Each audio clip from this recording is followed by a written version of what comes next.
Ya, halo teman-teman. Jadi kita pengen membahas tentang stoikisme, stoicism. Ya banyak lah ya sebutan-sebutan yang dikaitkan dengan stoik itu sendiri. Dan kalau kita lihat stoikisme belakangan, apalagi pada saat dan setelah COVID itu cukup jadi sebuah filosofi hidup yang didewakan. Jadi dia terlihat begitu menonjol di antara nilai-nilai filosofi-filosofi lainnya gitu ataupun konsep-konsep filosofis lainnya. Stoik ini lebih menonjol karena Stoik dianggap sebagai sebuah filosofi hidup yang sederhana namun karakternya kuat gitu loh.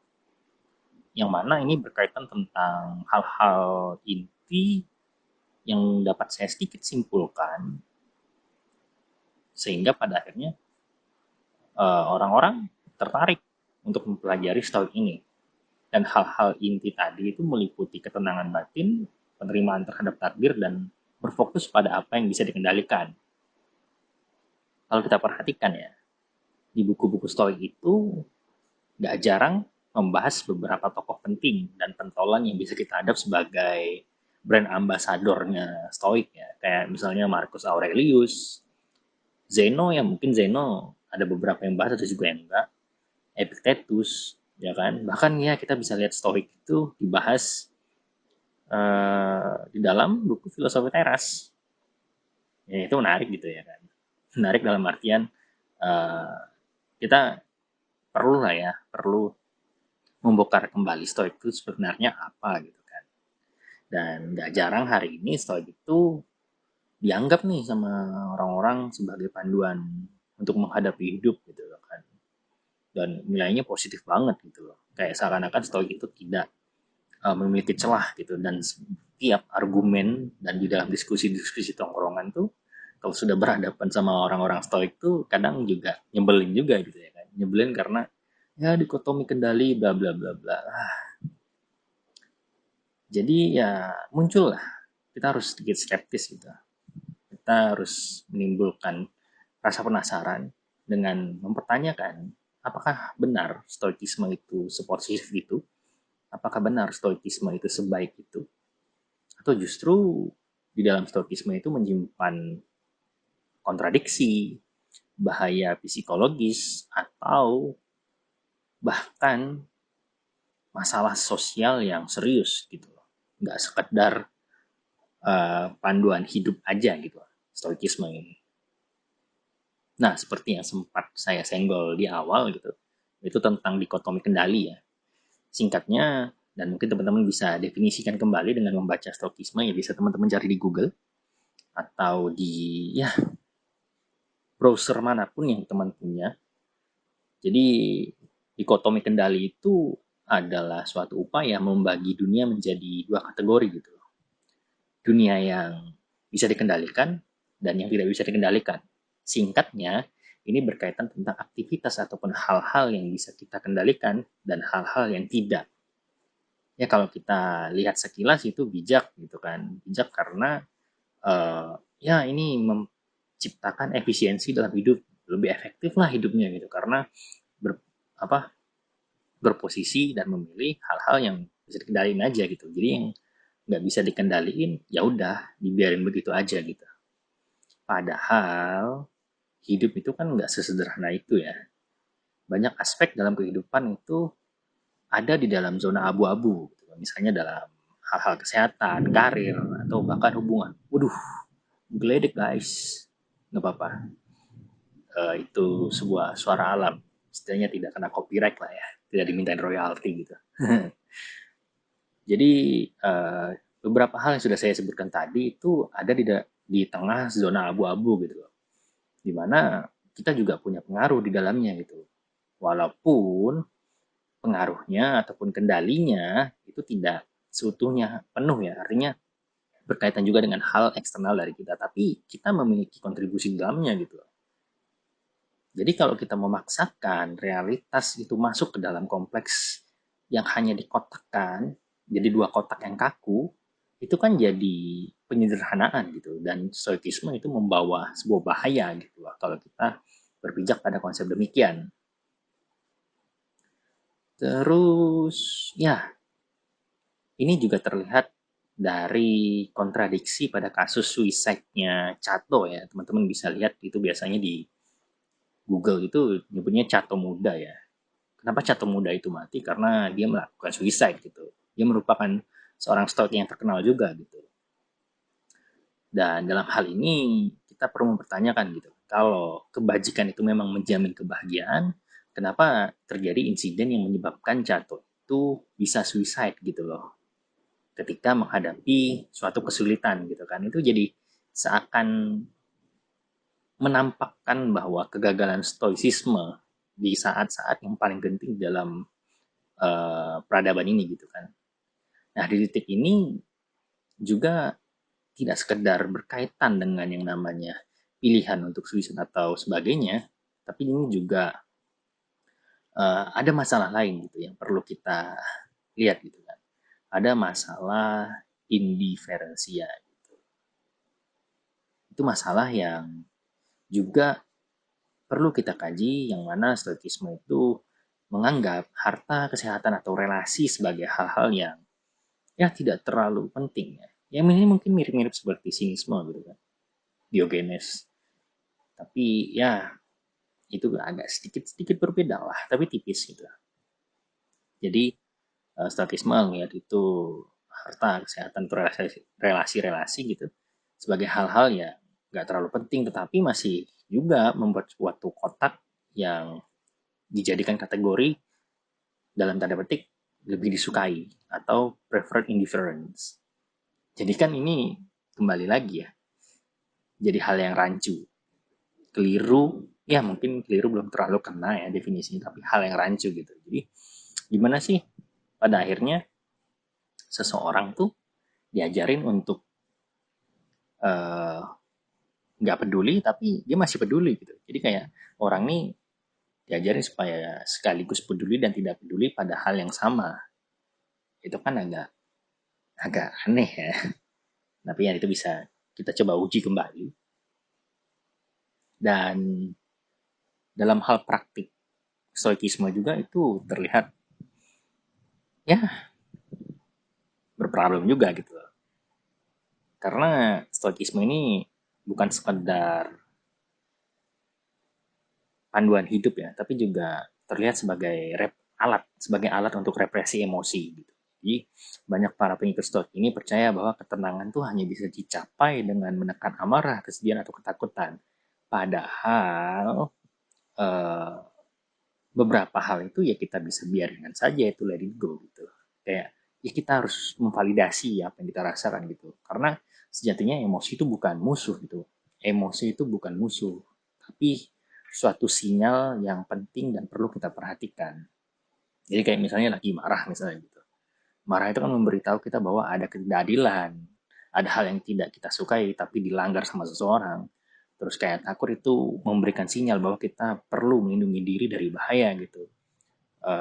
Sedih itu membantu kita berproses dan melakukan evaluasi misalnya dengan relasi yang berkaitan dengan orang lain gitu kan. Nah, kalau kita menganggap emosi ini sebagai gangguan yang harus dihilangkan gitu kan, itu stoikisme malah jatuh ke dalam jurang yang justru merampas fungsi alami dari psikologi manusia. Jadi kayak manusia itu harus diajarin flat gitu. Ya nggak gitu, Bambang. Ya kan? Terus ada lagi masalah lain di dalam stoikisme gitu, kayak obsesi terhadap stoik. Oh, orang ini benar-benar sangat meradikalkan ataupun mendewakan stoik gitu. Padahal di dalam stoik itu juga ada satu titik yang namanya uh, kritik yang mengandung unsur sebentar gimana ya, akan saya sederhanakan. Jadi kayak stoikisme itu memiliki suatu obsesi terhadap invulnerabilitas. Jadi kayak filosofi stoik ini mendorong manusia untuk lebih kebal dari luka batin, seolah-olah kesempurnaan itu terletak pada ketidaktersentuhan oleh penderitaan gitu loh kan. Padahal nih gitu kan, kerentanan ataupun vulnerability itu membuat seseorang mampu untuk berinteraksi secara lebih aktif, mampu mencintai, bersahabat, dan sembuh bersama gitu. Kalau nggak ada itu, manusia hanya berubah jadi sosok ataupun entitas yang dingin, kaku, serta terasing dari orang lain. Jadi justru Stoik ini menciptakan yang namanya jurang keterasingan kembali gitu. Kalau kita pakai konsepnya Marx gitu. Dan itu sebenarnya nggak baik juga loh ya kan. Itu kita hidup di manusia, hidup di dunia gitu. Kenapa jadi hidup di manusia dah? Jadi kita hidup di dunia itu menjalin banyak relasi gitu. Dan vulnerabilitas ini menjadi penting supaya kita lebih peka terhadap lingkungan sekitar, bukan dingin kaku kayak robot. Mungkin robot masih bisa punya perasaan sih, but ya yeah, keep going lah kita. Terus di dalam ranah sosial budaya ya, kalau kita lihat di sosial budaya, tadi kita udah bahas soal bagaimana dasar utamanya sedikit, terus efek psikologisnya dan kontradiksi dalamnya. Terus ini kita lompat dikit ke soal sosial dan budaya. Dan stoikisme di era modern tuh juga sering dikaitkan dengan konsep yang juga dikritik oleh para feminis gitu lah. Dan ini memang konsep yang harus ditentang juga sebenarnya ya, kayak konsep-konsep maskulinitas yang toksik. Tapi ya maskulinitas yang toksik atau tidak toksik itu juga perlu dipertanyakan ya. Jadi nanti itu mungkin kita akan bahas di konten lainnya. Jadi stoikisme di era modern ini sering dikaitkan dengan maskulinitas toksik gitu.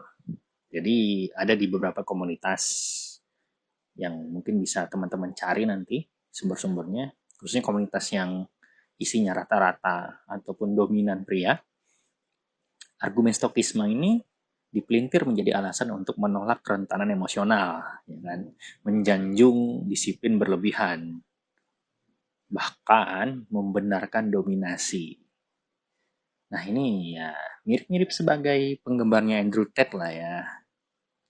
Jadi ya penggemar-penggemarnya Andrew Tate, fanbase-nya dan lain sebagainya, itu kan di dalamnya merupakan suatu komunitas yang sangat mendewakan kedisiplinan secara berlebihan, membenarkan dominasi, ya bagaimana menjadi sosok pemimpin ataupun ya secara patriarkal gitu ya, laki-laki gitu, yang mana dominasi itu terjadi gitu.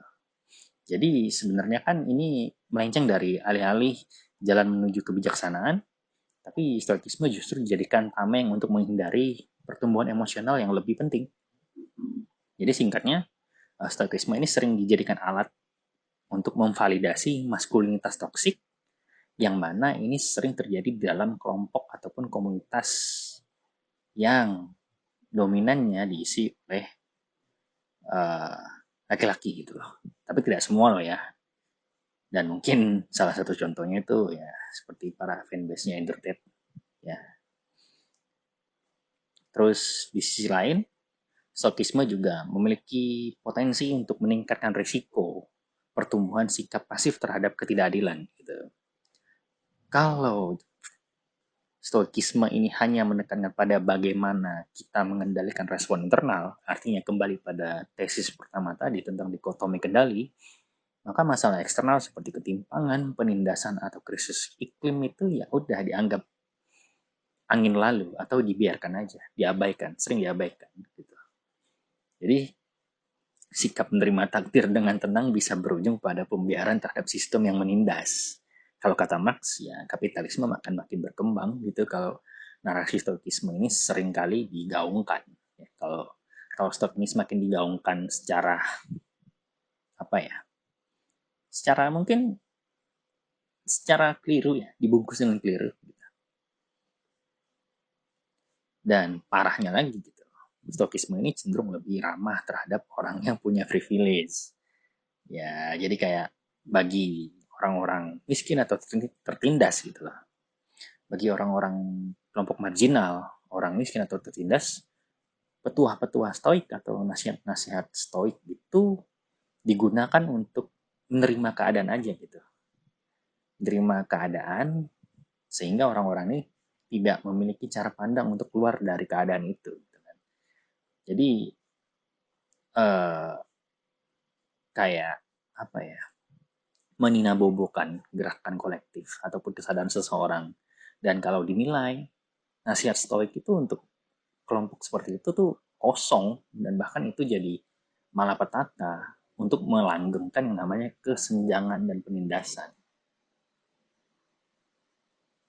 Nah, bahkan apa ya, kayak mungkin kalau kita beranjak pada Nietzsche, Nietzsche juga sedikit banyak mengkritik stoikisme gitu kan, karena baginya itu stoikisme bukan tanda kekuatan gitu.